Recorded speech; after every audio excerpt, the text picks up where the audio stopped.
TWR Монгол байгууллагын найдвар доторх эмэгтэйчүүд хөтөлбөр танд хүрч байна.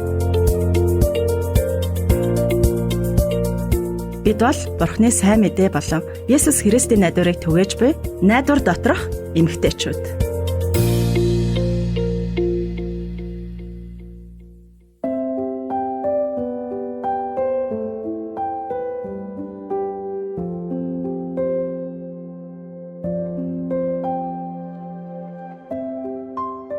Сайн байцгаана уу? Найдвар доторх эмэгтэйчүүд нэвтрүүлэгт маань тавтай морилно. За сонсогч та бүхэн маань өнгөрсөн 7 хоногийн туршид хэр авда. Өнөөдөр гэрлээ маань яг цагтаа ирж амжаагүй. Би бүр энэ үгээрчээ сандраад бараг л ганцаараа нэвтрүүлгийг хөтлөх нь гэж бодчихлаа. Тэгээд яг эхлүүлээ сууж исэн чинь азар гэрлээ маань яг амжаад ороод ирлээ. За сайн уу гэрлээ? Яагаад хоцрооч юм?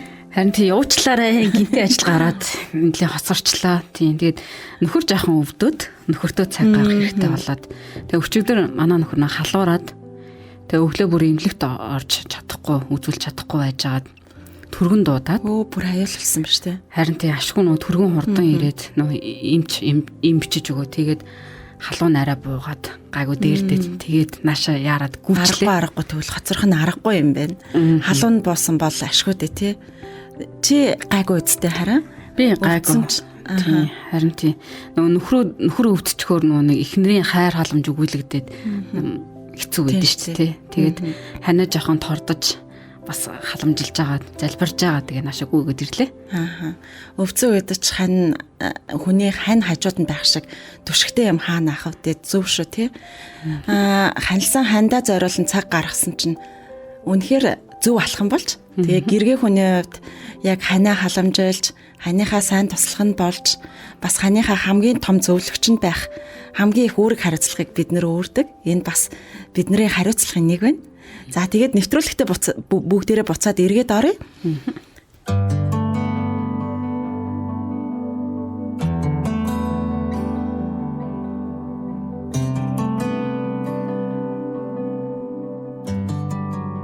Сайн уу Аруна?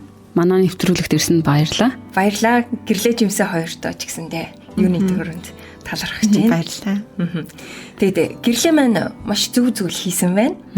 Энд ирж амжихгүй байсан ч бид яаж хийж яваагаад амжуулна. Ажиргалтай гэр бүлийг барьж байгуулахаас илүү чухал зүйл гэж үгүй гэж би боддог. Өнөөдрийн сэдэв маань ч гэсэндээ энэ талаар ярина. Тэгэхээр эхнэр хүн гэр орноо нураачч болдог. Бас босгон байгуулж чадах болохоор гэр орондоо ямар хариуцлагатай болохоо сайн бодож байгаарай. Нэрээ тийм байна шүү тий. Хүн гэрлэгтээ амьдралынхаа хань болох хүнээс маш их хүлээлттэй байдаг. Таныг хүлээж байгаа зүйлд нөхрийн тань хүсдэг, хүлээдэг зүйл ч бас байдаг. Тийм учраас хосууд гэрлэхээс өмнө эдгээрийг ярилцах нь маш чухал. Учир нь эдгээр хүлээлт биелэхгүй тохиолдолд таны урам хугарч ажиргалгүй байгаа мэт. Тийм мэдрэмжийг авч эхэлнэ. Цаашлаад маргаан үл ойлголцол бүр салтч хурж болно. Тэгэхээр хэрвээ энэ хүртэл асуудал хүндрвэл маш харамсалтай шүү дээ.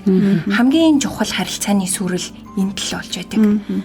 Тэгэхээр гэрэлтээсээ найдаж хүлээсэн зүйл байдаг гэдгийг мэдсэн юм чинь гэрлэхээс өмнө л ярилцах хэрэгтэй.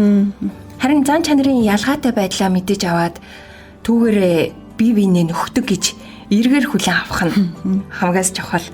Бас өөр үүрэгтэй гэдгийг мэдэх юм бол нэгдэж гэр бүл цул болох үндсэн бат цуур бат байх болно. Тэгэхээр өнөөдөр эмэгтэйчүүдтэйгээ бид яаж гэрлэлтэй амжилттай байлгаж үр хүүхдүүдтэй ерөөл болох талаар нухацтай ярилцъя. Аруна ер нь чи Христэд итгэдэг үлээ? Ер нь Библиэлд одоо эхнэр хүний үүргийн талаар ер нь юу гэж хэлсэн байт юм болоо? Тийм ээ би Христэд итгэдэг. Тэгээд анхаал бурхан хүнийг бүтээхдээ Адамд эр хүн ганцаараа байх нь сайн биш ээ. Би чамд тохирох туслахыг бүтээж өгье гэсэн байдаг. Эхлээл 2:18 дээр хэлсэн байдаг. Сонсдоо чамд яг тохирох гэсэн байгааз. Эхнэр хүн та нөхрийнхөө нээгдэж хаагдах түлхүүр юм шүү дээ. Та эр хүний хамгийн сайн чанаруудыг илрүүлж өрх гэрийн сайн тэргүүн болгож чадна гэсэн үг. Сургаалт өгсөн номд хэлэхдээ зөвхт чадварлаг ихнэр бадмааргаас ч үнэтэй гэсэн байгаа. Нөхрүүдээ Эхнэрээ харж хандан хайрал. Эхнэрүүдээ нөхрөө халамжил. Нөхөр чинь чамайг үнэлж хайрлах болно. Нөхөр нь түүнд итгэх өгөөд эхнэр нь түүний амьдралыг баялаг болгоно. Тэр бүх амьдралынхаа турш нөхөртөө сайныг авчрах бөгөөд мууг үлдэхгүй. Тэр нөхөртөөгөө нэг бие бөгөөд өөрийгөө гаргуунд гаргахгүй. Нөхрөөсөө тусдаа биш гэсэн олон чухал зарчмууд бичигдсэн байгаа. Тэгэхээр ариуна Библиэд байдаг шиг сайн эхнэр болохын тулд ер нь яг юу хийх ёстой гэдэг вэ гэж бас асуумаар санагдчихээн. Тэгээд нөхрийнхөө сайн чанаруудыг одоо нэмэр л байдаг л да. Тийм. Тэгээд хэрхэн яаж нөхөр одоо сайн удирдахч болохгүй, гэр бүлийн хамгаалагч байлгах вэ? Энэ талаар бас зөвлөгөө өгөөч. Үнэхээр сайхан асуулт байна. Тэгээд би өөрийнхөө санаануудыг бас хуваалцъя. Гэр бүлээ аюулгүй аж аргалтай газар байлгахын тулд урам зориг, тав тух, ойлголцол, амарч байх тэр тав тухтай газрыг бий болгоно, альчаал тайлах, хайрын өргөө байлгах нь чухал юм. Тэгээд нөхрөөрөө тоглоом тохуу битгий хийгэрээ. Нөхрөөхөө алдаа оног битгий тоож бас тооц. Хэрвээ нөхөрт чинь хэрэгцээтэй бол ганцаараа байхад нь засаж залруулах нь чухал. Тэгэхээр хүмүүсийн хажууд болохгүй байх нь штэ. Тэгээ мэдээж гэр орноо цэвэр цэмцгэр байлгах нь чухал.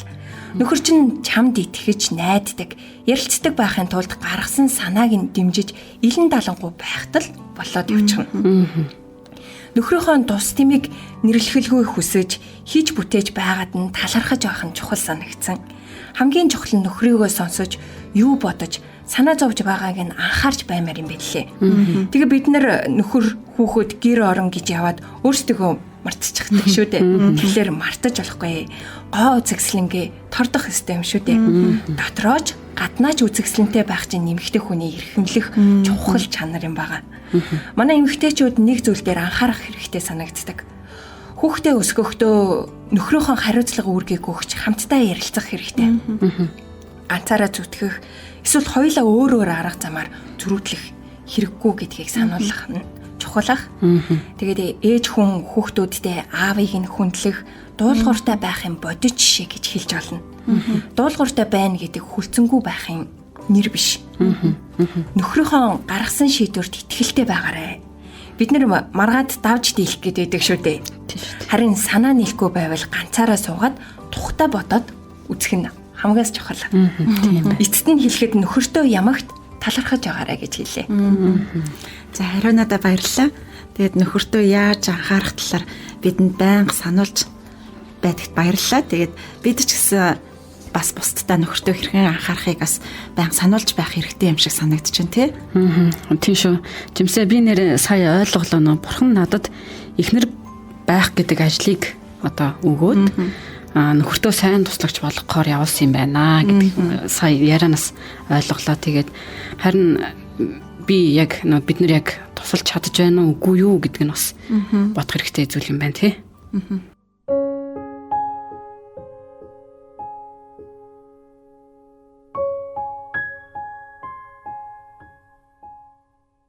Найдвар доторх эмэгтэйчүүд нэвтрүүлэг маань үргэлжилж байна. Тэгээд бид нэгэн асуултын талаар ярилцаж байгаа. Хэрвээ эмэгтэй хүн хүнд хэцүү харилцаатай хүнтэй гэрэлсэн бол яах вэ гэж. Энэ ч үнэхээр хэцүү шүү. Тийм тий. Тэгээд Бурхны үг болох Библиэд нэгэн түүх байдгийг та нартай хуваалцахаар шийдэд байна. За би та бүхэндээ Бурхны үг болох Библиэс нэгэн эмэгтэй түүхийг хуваалцъя гэж бодож байна. За энэ түүх нь болохоор Библийн 1-р Самуэль номон дээр гардаг Абигейл гэж гайхамшигтай эмэгтэй түүх байгаа. За тэгээд Абигейл маань үнэхээр хэцүү нөхөртэй байсан. Тэгээд тэдний харилцаа ч гэсэн яг нөхрийнхөө зан аран шиг дагаад бас сайнгуул байдаг байсан. Тэгээд Абигейл эхнэр хүнийхээ хувьд нөхрийнхөө төлөө хийж чадах бүхнээ л хичээнгүйлэн хийдэг байсан ч гэсэн одоо зөндөө олон харилцааны бэрхшээл тулгарсан ч гэсэн нөхөртөө байнга тусалдаг гайхалтай эмэгтэй байсан байж л дээ. Харин нөхөр нь өөрт нь тусламж хэрэггүй гэж үргэлж боддог. Эхнэрээ одоо өөртөө нь ярилцахад нь ч гэсэн төвөгтэй байна гэж дандаа өөрийнхөө бардам мунхаг байдлыг илэрхийлдэг байж л дээ. Тэгээ эхнэр нь үнэхээр ухаантай, үнэхээр үдсэглэнтэй нэг. Харин Набал болохоор шудраг бус, бас шуналтай, ааш муутай, бас болоогүй арх их уудаг. Бараг одоо нөгөө бид нэрээ ярьдгаар 9 шидэнд бүрлдсэн тийм хүн байж л дээ. Абигелийн үед болохоор яг энэ цаг үед гэрлэлтийг эцэг ихэн шийддэг. Хизээч нөгөө хин нэгэн зүрх сэтгэлээ дагдаг, тийм шийдвэр гаргадаг биш. Эцэг ихэн хинтээ гэрлэхин зааж өгдөг. Яг Набал болохоор газрын эзэн, тухайн цаг үед газрын эзэн байх юм бол үнэхээр баян хүн байсан. Тэгээд яг Набал өөрийн гэсэн газартай. Тэгээ яг ийм баян хүнтэй суух юм бол гэр бүлд нь ч гэсэн маш их аз завшаан учир одоо бий болж байна гэж үзээд охиноос олгоцсон байгаа. Гэхдээ Абигелийн хувьд болохоор яг эцэг эхийнх нь гаргасан энэ шийдвэр үнэхээр хэцүү шийдвэр байсан. Набал болохоор яг нэрнийхээ утга учирын дагуу үнэхээр мулгуу тийм одоо мунхаг хүн байсан. Учираас гэр бүлээ үхлийн эрмэгт хүргэхээр олон шийдвэрүүдийг гаргасан байгаа. Яг энэ үед болохоор Израильд Давид хаанаар сууж исэн. Тэгээ Давид хаан маань цэргийн маш алдартай жанжин байсан яг энэ үед. Харин Набал хаанд одоо нөгөө атаархаж, хорсож, Давидын цэргүүдтэй одоо нөгөө тулалдъя гэд гэсэн учраас одоо Давид хаан цэргүүдтэйгээ яг хотоосоо дайжаад явхад хүртэл тийм одоо нөгөө дайсагнал одоо шунлыг бий болгосон гэсэн. Тэгээ Давид цэргүүдтэйгээ дайжаад хотоос хол явж байхдаа яг Набалыг хонь хяргаж байна гэдгийг сонсоод яг одоо Набал руу Давид хаан 10 хүнээ явуулаад өөр одоо нөгөө хүнс хувь шиг өгөөч гэж гуйсан байгаа. Харин Набал яг Давид хааны өмнөөс маш бүдүүлгээр тий одоо Давид хааныг би таныг танихгүй, тэнүүлч миний одоо орогдол босуул гэд маш ихээр доромжилсан байгаа. Харин Давид маш ихээр уурлаад одоо нөгөө өөрийнхөө 400 цэргийг дагуулад одоо Набалынх руу дайрахаар ер нь шийдсэн яг энэ үед. Харин яг Абигейл яг энэ үед болохоор юу гэж бодсон бэ гэвэл нөхрийнхөө яг юм мунхаг байдлыг хараад яг Давид хааны эсрэг гаргасан шийдвэрүүдийг нь олж мэдээд нөхрөөсөө уртаад одоо нөгөө хэрвэл яг одоо би шийдвэр гаргахгүй бол гэр бүл маань дууслаа гэж бодоод нөгөө шийдвэр гаргаад маш их хоол хүнс бэлдээд тухайн үед одоо нөгөө элчгэн дээрээ ачаад өөрийнхөө зарц нарыг дагуулад яг Давид хааныг тосож очоод нөхрийнхөө өмнөөс уучлалт гуйгаад тий одоо манай яг энэ хавийн ирчүүдийг битгий алаач тий гэд уучлалт гуйгаад яг Давид хааны өмнө өвдөг сөгдөд мөргсөн байгаа. Яг энэ үед болохоор Давид хааны зүрх сэтгэл маш ихээр зөөлрөөд тий Абигейлийг яг бурхан над руу илгээсэн байна гэж яг бодсон байгаа. Хэрвээ яг сонсогч таач гэсэн бодоод үзэхгүй тий. Абигейл яг энэ үед зөв асуудлыг яг зөвөр шийдэж чадсан болоо. Тэгээ цаашлаад харах юм бол Давид хааны хүмүүст бүдүүлэг хандсан нөхрийнхөө өмнөөс нөгөө яг уучлалт гуйх үед Давид хаан харин тэр эмэгтэйг өөрлөө нь явуулсан байна гэд бурханд маш ихээр талархсан. Тэгээд бас яг олон ирчүүдийг ч гэсэн алах шийдвэрээс буцаасан байгаа. Тэгээ яг энэ түүхийг яг базаад яг эргээд бид нар яг энэ түүхээс яг юу сурч болох вэ? Яг эхнэрхүү яг юу сурч болох вэ гэдгийг яг дүгнээд харах юм бол яг иймэрхүү нөгөө Набал шиг хэцүү зан авиртай нөхрөөсөө болоод аюулыг зогсоож чадсан мунхаг эмэгтэй мунхаг шиг мэрэгэн ухаантай эмэгтэй байна тий. Үүнийг хийхдээ яг нөхөр болоод хүүхэд бас нөгөө нэг ахын дус ард олноос бодож мэрэгэн ухаанаар шийдвэр гаргадаг эмэгтэй яг энэ мэрэгэн ухаанаас бид нар суралцах хэрэгтэй. За дараагийн ээлжинд болохоор эмэгтэй хүний хувьд буруу зүйл хийгээгүй, бас бурхан тэрслээгүй. Харин аюултай нөхцөл байдлаас яг нөгөө нэг бусдын болоод өөрийнхөө амь насыг бас хамгаалсан байна тий. За тэгээ цаашлаад харах юм бол Абигейл нөхрөө буруу зүйл хийсэнд нь яг нөгөө нөхрийнхөө буруу хийж байгаа зүйлд хамт уусаж ороод нэгдээгүй. Харин нөхрийнхөө өмнөөс одоо тэр бүхэл эрсдлийг өрөөд яг Давид хааны өмнө очиод өвдөг сөгдөн уучлалт гуйсан байна. Яг ийм 3 зан чанарыг бүгдээрээ яг энэ хиний Абигейлийн одоо гаргасан шийдвэрээс бүгдээрээ олж харж болж байна. За тэгээд Абигейл яг энэ үед яг цагаа олсон зөв шийдвэрийг гаргасан байгаа. Сонсогч таач гэсэн маш хүнд хэцүү нөхцөл байдал донд яг нөхөртөөгөө ярилцах зөв цагийг хүлээж хянаж чаддгүй гэж асуумаар байна. Ихэнхдээ л эмэгтэйчүүд бид нар чинь нөгөө хурдан яриад асуудлаа шийдчихье гээл яараал. Тэгэд яг яарснасаа болоод зөндөө алддаг тий. Харин Библи бидэнд хэлэхдээ маргааш өглөө нь нөхөр нь эрүүл болоо сэрэх үед Абигейл нөхөртөө болсон бүх зүйлийг хэлжээ. Набал үүнийг сонсоод зүрхэн зогсоож үхдэг гэж хэлсэн байна. Тэгээ яг эндээс харах юм бол нөгөө болох юм болдгоороо л болсон байна тий. Яг нөгөө олон хүн үхэхээс илүү яг буруут нэг хүн нь бас өгсөн байна. Яг энэ түүхээс бидний сурч чадах зүйл бол бид нөхрүүдээ гэр бүлдээ бас өөртөө юу хийх гээд байгаагаа ойлгоход нь туслах гэж туслахын тулд хичээх хэрэгтэй гэдгийг бид нэр суралцах юм байна. Бүх хүний сайн сайхны төлөө хайр заримдаа бас хатуу байдлыг бас биднээс шаарддаг гэдгийг бас эндээс харж олж байна тий. Эхнэртэй бас нөгөө бүдүүлэг амар хэрцгий ханддаг гэрчүүд ихэнхдээ л өөртөө маш их асуудал тариад байдаг. Харин ийм хүнтэй бид зан авирын талаар хичээнгүйлэн бас ярилцах хэрэгтэй. Ичээх, доромжлох эсвэл бас буруутгах биш. Яг энэ хүнийг харин өөрчлөгдөж илүү дээр болно гэдэг итгэл найдварыг бас түүнд өгөөд илүү сайн хүн болоход нь бид нар бас туслах хэрэгтэй. Тэхийн тулд ихнэр хажууд нь байна гэсэн үг шүү дээ, тий. Набалтай амьдрах аз жаргалтай байгаагүй нь тодорхой. Яг энэ түүхийг харах юм бол гисэн ч гэсэн нөгөө Абигейл түүний бүдүүлэг зан авираас болоод одоо нөгөө өсөрхөж, хорсож бас нөгөө нэг ямар нэгэн үзий яталтыг ерөөсө тээгээгүй. Түүний Абигейлийн харин яг нөгөө давуу тал нь юу байсан бэ гэвэл Абигейл бурхнаас имээдэг эмэгтэй байсан. Бас яг бурхнаас имээдэг учраас нөхрийнхөө алдааг засах зоригтой бас өөрийнхөө оюун бодолд түүнийг сайн сайхан байгаасаа гэсэн хичээнгүйлэн хүсдэг тэр хүсэл түүнд байсан нь яг нөгөө бидний амьдралд байх хамгийн том үлгэр дуурайл болж байна гэж ер нь харж байна. Тийм биш үү те. Тэгээд ёстой мундаг ихнэр байна. Тэгээд айцгүй хайраар дүүрэн эмэгтэй байна. Абигейл их залбирдаг эмэгтэй байсан баха гэж бодлоо. Тэгээд тийм биш байсан бол маш их ууртай хорсон одоо зэвүүцсэн тийм хүн болж хувирна шүү дээ тий. Тийм шүү тий. Хэрвээ сонсогч та яг хэцүүхэн хантай учирсан тий. Хэцүүхэн хантай байгаа бол бас хантайгаа хамт нөгөө ямар нэгэн харилцааны асуудал байвал битгий бууж өгөөрэй гэж би таныг урамшуулахыг хүсэж байна. Бууж өгөхгүй байх цорын ганц шалтгаан бол бурхан таны талд байгаа гэдгийг л мартахгүй яг үүнийг санаж амьдрах хэрэгтэй. За сонсогч та бүхэн бидэнтэй хамт байгаарай. Одоо бүгдээрээ хамтдаа нэгэн дууг сонсоод яриагаа үргэлжлүүлцгээе.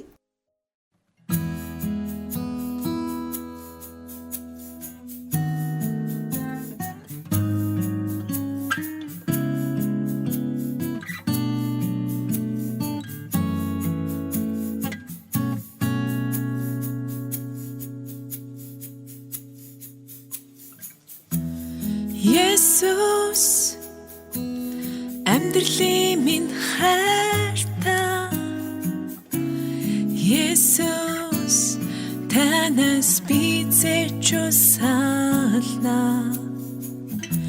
Гүшалбагнаас та намайг татан гаргаж хат чулуун дээр тавьж хөлийн минь бат гიშхүсэ Юнас жилүү талнад хэрэгтэй миний ертөнц нурсанч танаас хизээж салахгүй аврагч минь хамгас дотны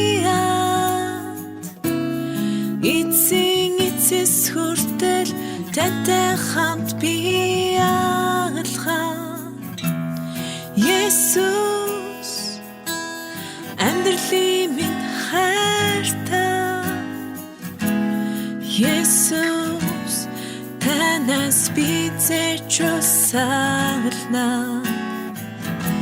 Гүшалбагнаас та намайг татан гаргаж хат чулуун дээр тавьж хөлийн минь бат гიშхүсэ Юнас жилүү талнад хэрэгтэй миний ертөнц нурсанч танаас хизээж салахгүй аврагч минь хамгас дотны эцэс хүртэл тантай хамт би алхам Юнас жилүү талнад хэрэг хэрэгтэй миний ертөнц нурсаж танаас хизээд салахгүй аврагч минь хамгаас дотны эцсийн эцэс хүртэл тантай хамт би алхаа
Эрхэм сонсогч та зүрх сэтгэлд чинь ямар нэгэн асуудал байгаад амьдралд чинь ямар нэгэн бэрхшээл байгаа бол маргаашийн тухай бас бодхоос ч айж харахуд байгаа юм шиг санагдаж байгаа бол яг одоо та Бурхан руу хандаад нэг удаа залбираад үзээрэй. Та яг хашааграад яг түүнээс тусламжийг гуйгаад үзээрэй гэж хүсэж байна. Яг одоо би танд Библиэс Дуулал номны 121-р бүлгийг уншиж өгөхийг хүсэж байна. Та бас анхааралтай сонсоосай гэж хүсэж байна. Харцаа би уулс өөд өргөн хаанаас надад тусламж ирэх вэ? Тэрхүү тусламж минь тэнгэр газрыг бүтээгч эзнээс. Тэр хөлийг минь нис гойволно. Чамайг хамгаалагч тэрээр үл өөрөглөнө.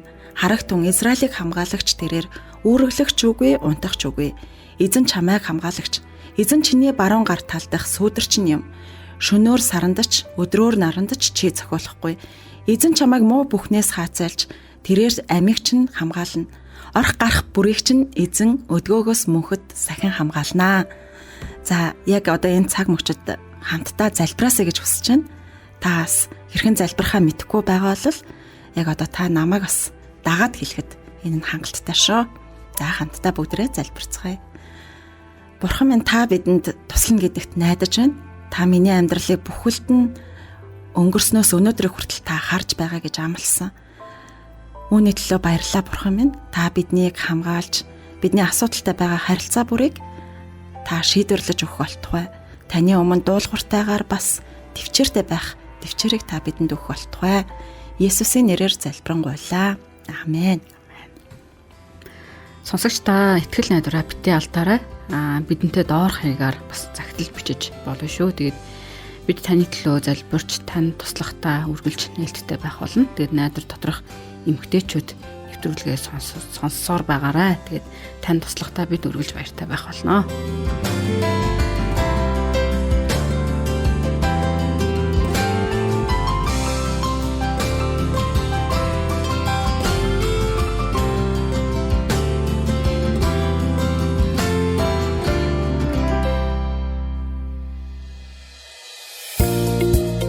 Та TWR Монгол байгууллагын найдвар доторх эмгтээчүүд хөтөлбөрийг хүлээн авч сонслоо. Та бидэнтэй холбогдохыг хүсвэл TWR Women of Hope Mongolia Instagram болон Facebook пэйж хуудасаар мөн 907 0751 дугаараар холбогдоорой. Нэвтрүүлэгтэй холбоотой таны санал сэтгэлийг бид хүлээн авахдаа баяртай байх болно.